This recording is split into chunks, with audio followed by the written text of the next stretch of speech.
एक पुराने शहर में एक तंग और अंधेरी गली थी। लोग उस अंधे गली कहते थे वहां अजीब आवाजें आती हैं। एक दिन अली नाम का नौजवान वहां गए।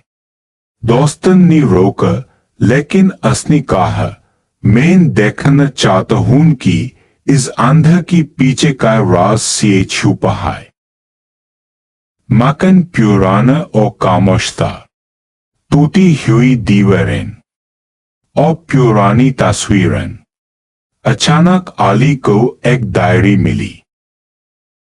डायरी में लिखा था, जो शख्स अंधेरों से नहीं डरता वह रोशनी तक पहुंचता है। अली ने समझा, अंधेरा डरने के लिए नहीं होता, बल्कि रोशनी तक ले जाने के लिए होता है। जिंदगी की अंधेर सिर्फ उन लोगों को रोशनी दिखाते हैं जो हिम्मत करते हैं।